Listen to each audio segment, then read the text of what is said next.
가을이 깊어지고 있습니다. 이제 다음 주면은 가을의 첫 수확을 이제 거둬들여서 감사하는 명절인 추석이 다가오고 있습니다. 이 시점에 성경에 그 씨 뿌리는 비유 이야기가 생각이 납니다. 길가에 또 돌짝밭에 가시덤불에 떨어진 씨앗은 열매를 맺지 못해서 수확을 할 게 없지만은 좋은 땅에 떨어진 씨앗은 자라서 30배, 60배, 100배의 열매를 맺는다라는 그런 이야기입니다. 원래 농작물들이 풍년이 되어서 열매가 열려서 그동안 코로나로 또 태풍으로 신음했던 우리 농부들에게 기쁨이 가득 찬 그런 수확의 계절이 되었으면 좋겠습니다. 여러분, 오늘 본문 말씀에는 좋은 땅이라는 말이 나와요. 몇 번씩 거듭해서 나오는데 본문 전후를 살펴보면서 제가 살펴보기에는 이 땅은 좋은 땅 같아 보이지 않는데 요셉은 좋은 땅이다 라고 이렇게 말을 하고 있습니다. 그래서 어떤 땅이 좋은 땅인지를 함께 말씀을 통해서 살펴보면서 오늘 우리에게 주시는 그 하나님의 음성을 경청하는 그런 시간이 되었으면 좋겠습니다. 가나안 땅에 살고 있던 야곱의 가족의 온 수는 70명이었다고 이렇게 앞에 46장에서 말씀하고 있습니다. 대가족이죠. 애굽의 총리가 된 요셉이 아버지 야곱과 온 가족 식구들을 애굽으로 초대를 하게 됩니다. 가나안 땅에서는 7년 기근을 버틸 수 없기 때문에 이 가족들의 생명을 지키기 위해서 애굽 땅으로 내려오라고 그렇게 부르는 것이죠. 근데 요셉의 이 초청을 듣고 아버지 야곱은 내려가는 것이 두려웠다라고 말하고 있어요. 애굽에 내려가는 것이 이 가족 전부를 데리고 애굽에 내려가는 것이 두려움이었다. 고향을 떠나서 남의 나라에서 외국인으로 살아간다는 것도 두려움이었겠지만은 무엇보다도 하나님께서 있으라고 하신 약속의 땅, 그 땅을 떠나는 것, 가나안 땅을 떠나는 것도 큰 부담이 되었던 것입니다.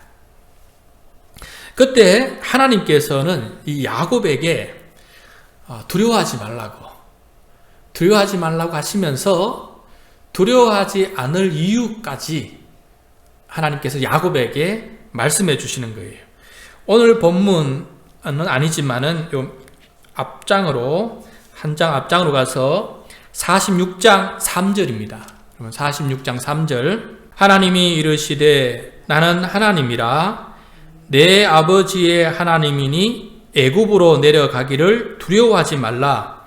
내가 거기서 너로 큰 민족을 이루게 하리라. 아멘. 자, 애굽으로 내려갈 이유가 여기서 무엇입니까? 하나님은 야곱에게 숨겨진 그 계획을 이렇게 알려주고 있습니다.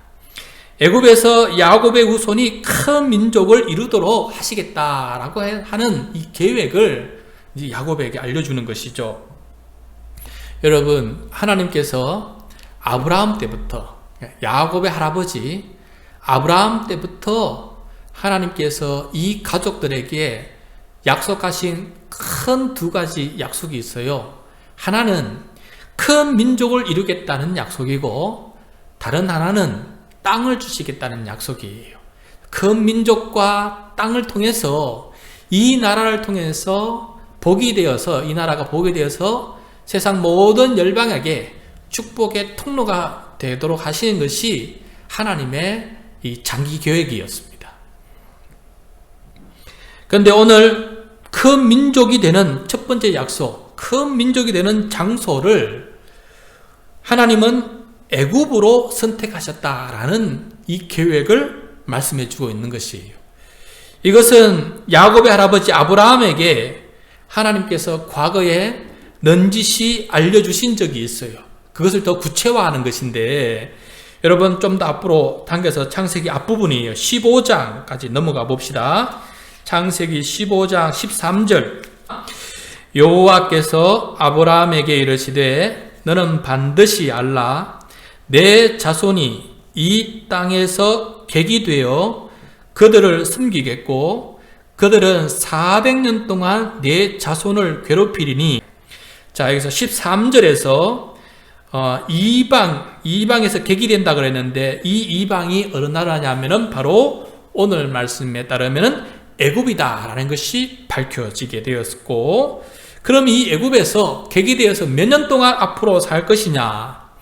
야곱은 7년 기근을 피해서 한 5년만 있다가 살면 되겠지 생각했는데 이미 그것이 430년이 될 것이다 라는 것도 알게 됩니다. 그런데 이 430년의 이 세월이 괴롭힘을 당한다, 괴롭힘을 당하는 삶이다 라는 것 또한 이 오늘 13절 말씀을 통해서 우리들에게 알려주고 있습니다. 하나님은 아브라함에게 약속하신 땅으로 가라고 하셨어요. 그래서 아브라함은 갈대아 우르를 떠나고 또 하란을 떠나서 하나님께서 약속하신 가나안 땅까지 들어가게 되었어요. 그리고 그 이후로 지금까지 약속의 땅 가나안 땅에서 살고 있었어요. 그런데 약속의 땅을 떠나라고 하신 것이고 또 약속의 땅 바깥에서 다른 약속이 이루어진다라고 지금 말씀하시는 거예요. 약속의 땅 밖에서 하나님의 약속이 이루어진다는 계획을 지금 야곱에게 말씀해 주고 있는 것입니다. 그런데 지금 이 애굽은 어떤 나라입니까? 애굽은 야곱의 가족이 7년 기근을 피해서 난민이 되어서 찾아갔던 나라가 바로 애굽이 아닙니까? 오늘 말씀 창세기 47장으로 다시 돌아가겠습니다. 47장으로 다시 돌아가서 40장 4절 말씀이에요. 47장 4절 말씀. 요셉의 형들이 애굽 왕 바로를 찾아가서 자신들을 난민으로 받아달라는 그것을 요청하는 말씀이에요. 47장 4절 말씀 제가 읽겠습니다. 그들이 또 바로에게 고하되 가나안 땅에 기근이 심하여 종들의 양떼를 칠 곳이 없기에 종들이 이곳에 거류하고자 왔사오니 원하건대 종들로 고센 땅에 살게 하소서. 자, 기근이 심하여 양떼를 칠 초장이 없는 지경에 이르게 되었어요. 그래서 애굽에 거류하고자, 여기서 잠시 살고자 하는 것이죠. 거류하고자 왔으니 애굽 땅에 있는 고센이라고 하는 땅, 고센 땅에 살게 해달라고 요청을 하는 것입니다.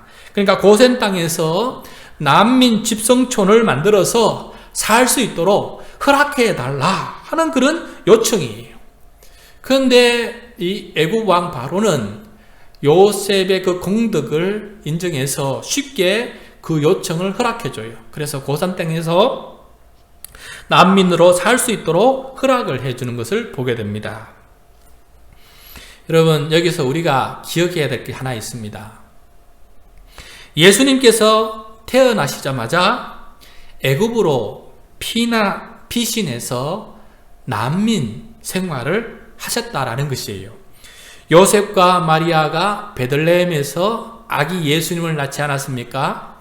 그런데 헤롯 왕이 그 근방에 갓 태어난 모든 남자아이를 죽이려고 하지 않습니까? 그래서 애굽으로 피신을 하게 되었어요. 거기서 몇 년 동안 난민 생활을 하다가 목숨을 구하기 위해서, 생명을 보존하기 위해서, 야곱 가족들과 또 동일한 이유죠. 생명을 보존하기 위해서 애굽 땅에서 난민 생활을 하다가 나중에 다시 복귀하게 되는 것을 보게 됩니다. 유대교인이나 기독교인은 난민에 대한 깊은 이해가 필요합니다. 우리의 혹은 유대인의 믿음의 조상, 기독교인의 믿음의 조상이 난민이었다, 난민 생활을 했다는 것을 우리는 꼭 이해해야 돼요. 그래서 특별히 난민을 보호하는 역할, 나그네를 보호하는 역할을 우리 그리스도인들은 잘 감당해야 된다라는 것을 오늘 말씀을 통해서 배우게 됩니다. 자, 이렇게 난민 허락이 떨어지자마자 총리 요셉은 고센 땅에서 살도록 그 이후에 조치를 하게 됩니다. 오늘 말씀 47장 11절과 12절 말씀, 11절과 12절 말씀 같이 읽겠습니다. 요셉이 바로의 명령대로 그의 아버지와 그의 형들에게 거주할 곳을 주되 애굽의 좋은 땅 람셋을 그들에게 주어 소유로 삼게 하고 또 그의 아버지와 그의 형들과 그의 아버지의 온 집에 그 식구를 따라 먹을 것을 주어 봉양하였더라. 자, 야곱의 가족이 난민으로 거주할 땅은 오늘 말씀해 보면 애굽의 좋은 땅 람셋이라고 11절에 애굽의 좋은 땅 람셋이었다라고 말씀하고 있어요. 그래서 람셋은 앞에 말했던 4절에도 나왔던 고센 땅과 같은 땅을 말하는데 어떨 때에는 그 땅을 고센이라 부르기도 하고 어떤 때는 그 땅을 람셋이라 부르기도 합니다. 그래서 같은 땅을 말하고 있는 거예요. 그러니까 애굽의 좋은 땅 람셋은 다른 말로 하면 애굽의 좋은 땅 고센이다 라는 말과 동일합니다. 자, 람셋이 애굽의 좋은 땅인 이유는 무엇이냐면은 나일강 하류 지역이기 때문에 그렇습니다. 나일강 하류의 그 비옥한 땅이고 또 거기에 목초지가 잘 발달되어서 사람도 살기 좋은 땅이고 가축들도 살기 좋은 땅이니 그 땅이 좋은 땅이다 라고 말하고 있습니다.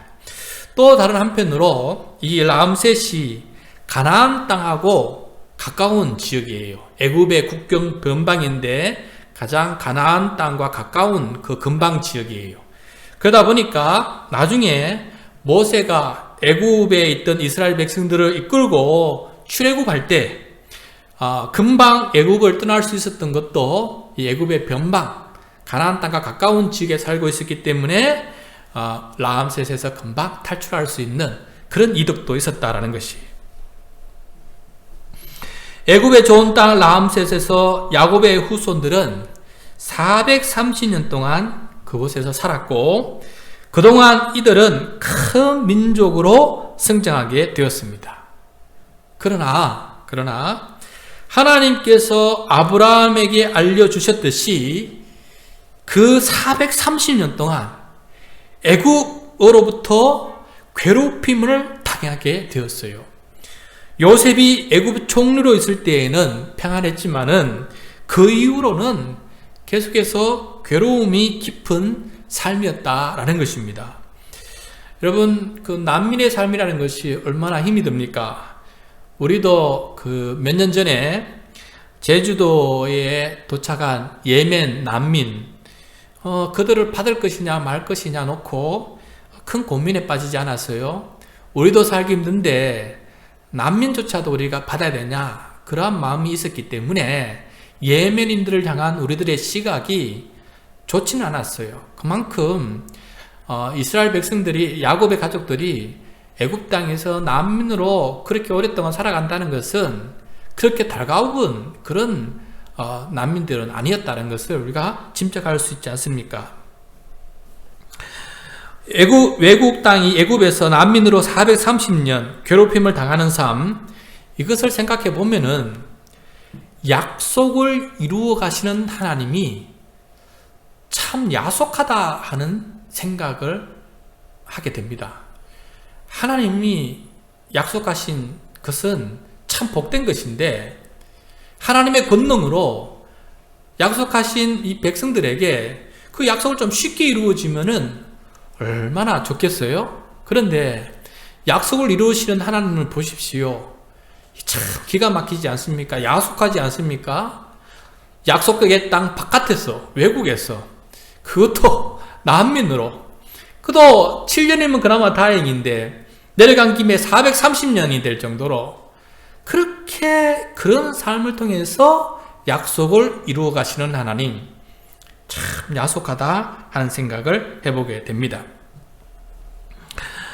한번 생각을 해봅시다. 람셋은 예수님의 그 씨 뿌리는 비유를 통해서 보면은 좋은 땅이 맞습니다. 그렇죠. 날강 하루에 비옥한 땅이기 때문에 좋은 땅 아니겠습니까? 농작물이 심으면은 많은 열매를 맺는 땅, 그런 땅, 좋은 땅 아니겠어요? 그러나 그 땅에서 살아가는 삶은 고난의 삶이다. 고난의 삶.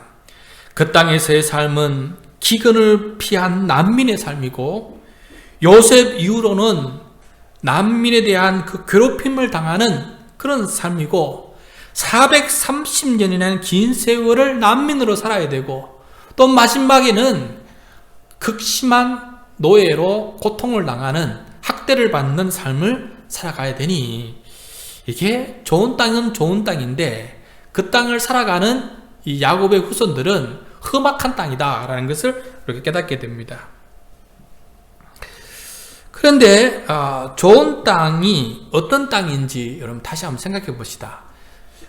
좋은 땅이라고 그래서 모든 고난으로부터 모든 고난이 없는 땅이 아니다라는 거예요.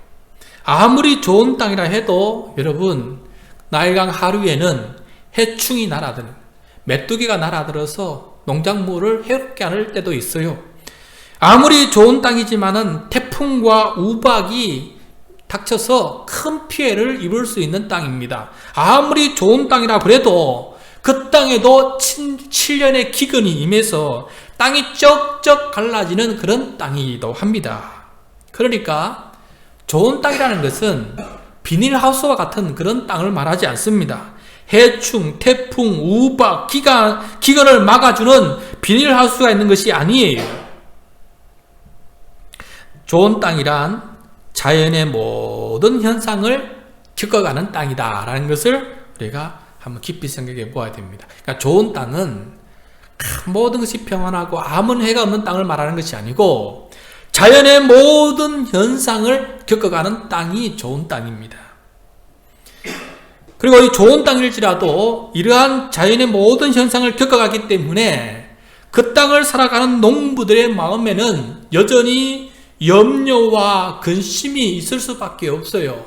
염려와 근심으로부터 해방된 땅이 아니다라는 것을 우리는 알 수가 있습니다. 이것을 겪으면서 그런 과정 속에서도 살아남은 농작물이 30배, 좋을 때, 좀 안 좋을 때는 30배, 보통 때는 60배, 풍년이 들어 좋을 때는 100배의 열매를 맺는 것이 바로 좋은 땅이다 하는 것이에요. 애굽의 좋은 땅 람셋은, 그러니까 하나님께서 아브라함과 이삭과 야곱의 후손을 큰 민족으로 만드는 땅이기 때문에 좋은 땅 맞아요. 그 민족으로 하여금 30배, 60배, 100배로 큰 민족으로 성장시킨 땅 맞습니다. 좋은 땅 맞아요. 그래서 좋은 땅이라고 우리는 부를 수 있습니다. 그러나 좋은 땅은 비닐하우스와 같은 땅이 아니에요. 거친 자연재해를 그대로 받는 땅이에요. 난민의 재해, 괴롭힘의 재해, 긴 세월의 재해를 겪어가는 땅이다. 이것이 바로 좋은 땅의 현실이고 좋은 땅의 진실된 모습이라는 것을 우리는 생각해 보아야 할 것입니다. 그러고 보면은 이제 다시 돌아가서 예수님께서 말씀하신 좋은 땅이 무엇인지 한번 생각해 봅시다. 이 애굽의 좋은 땅 람셋에서 생각해 보면은 예수님께서 말씀하신 좋은 땅을 좀 더 깊이 폭넓게 이해할 수 있게 됩니다. 예수님께서 말씀하신 땅은 땅을 가리키는 것이 아니라 사실은 사람을 가리키는 말이었어요. 이거는 비유였습니다. 비유. 그러니까 좋은 땅이라는 것은 사실은 좋은 사람을 뜻하는 비유였어요. 좋은 땅이란 세상의 염려와 근심이 가득 참에도 불구하고 하나님의 말씀에 순종하면서 예수님의 제자로 살아가는 사람을 가리켜서 좋은 땅이다라고 예수님께서 비유로 말씀하신 거예요. 그러니까 예수님께서 말씀하신 좋은 땅이란 땅이 스스로 결정하는 것이 아니에요. 그 땅을 살아가는 사람이 어떠냐에 따라서 땅이 좋고 나쁨이 결정되는 것이었습니다. 약속의 말씀을 붙잡고 그 다음에 염려와 근심을 이겨나가는 사람들이 서 있는 그 땅이 바로 좋은 땅이다. 그 땅에서는 하나님의 약속이 성취되는 땅이기 때문에 좋은 땅이다. 그러므로 하나님의 말씀이 성취되는 삶을 살아가는 사람들이 살아가기 때문에 그 땅에 어려움이 있어도 그 땅은 좋은 땅이다 라고 예수님께서 부르시는 거예요. 그러므로 야곱의 가족이 애굽의 좋은 땅 람셋에서 살아갔다는 것은 하나님께서 이 야곱의 후손들이 좋은 땅이 되어주기를 바라는 하나님의 바람이 그 속에 담겨져 있어요. 좋은 땅에 심겨줄 테니 그 땅에서 당하는 어려움을 겪어가면서 약속의 백성으로, 하나님의 백성으로, 하나님의 약속하신 백성으로 그 정체성을 잘 지켜나가는 그 백성으로 살아주기를 바라는 마음이 그 속에 또한 담겨져 있다는 것이에요. 여러분, 이 말씀을 우리의 삶에 한번 적용 한번 해봅시다. 지금 우리가 살아가고 있는 땅은 어떤 땅이다 라고 생각이 듭니까? 하나님께서 보내셔서 살고 있는 땅입니다. 내가 살고 있는 집, 가정, 여러분 좋은 땅입니까? 나쁜 땅입니까? 내가 일하고 있는 직장과 일터, 여러분 좋은 땅입니까? 나쁜 땅입니까? 내가 섬기고 있는 교회에 여러분 좋은 땅입니까? 나쁜 땅입니까? 내가 살아가고 있는 이 대한민국은 좋은 땅입니까? 나쁜 땅입니까? 그것은 바로 우리가 어떠한 삶을 살아가느냐에 따라서 달라지게 될 것입니다. 먼저 우리가 깨달아야 될 것은 내가 살아가고 있는 이 땅은 비닐하우스처럼 아무런 어려움을 겪지 않는 땅이 아니다라는 사실을 오늘 말씀을 통해서 우리는 배우게 됩니다. 이 땅에는 별의별 일이 다 일어납니다. 별의별 일이 다 일어나는 그런 험악한 땅이다라는 것을 우리는 오늘 말씀을 통해서 깨닫게 됩니다. 그런데 그럼에도 불구하고 우리가 살아가는 땅이 좋은 땅인 이유는 우리가 하나님의 말씀을 붙잡고 살아가기 때문에 그렇다라는 거예요. 우리를 통해서 하나님의 약속이 성취되고 있기 때문에 그렇습니다. 이것을 믿고 살아간다면 내가 있는 땅은 애굽의 좋은 땅 람셋처럼 좋은 땅이 되는 것이에요. 세상에 염려와 근심이 일어나도 하나님의 말씀과 기도로 살아간다면 그 땅은 좋은 땅이 된다라는 것입니다. 애굽의 좋은 땅 람셋이 말해주는 이 좋은 땅이 어떤 땅인지를 오늘 다시 한번 우리가 가슴에 새기고 내가 살아가고 있는 곳을 마치 애굽의 좋은 땅 람셋처럼 생각해 보고 우리 모두 다 그 안에서 하나님의 약속이 30배, 60배, 100배 그렇게 맺혀지는 하나님의 말씀이 성취되어 가는 삶을 살아간다면 우리가 가는 땅은 참 좋은 땅이 될 것입니다. 가을을 맞이하면서 농가 들판에 추수를 하는 것을 바라보면서 우리의 인생도 한번 다시금 되돌아보면서 나의 가정과 나의 일터와 내가 섬기는 교회와 내가 살아가는 이 땅이 그렇지 애굽의 좋은 땅 람셋처럼 비록 이 가운데 어려움이 있을지라도 하나님의 약속이 이루어지고 하나님의 약속이 성취되는 그런 땅이라는 것을 생각한다면 전혀 다른 생각을 가질 수 있게 될 것입니다. 그러한 믿음으로 살아가는 저와 여러분이 될 수 있기를 축복합니다.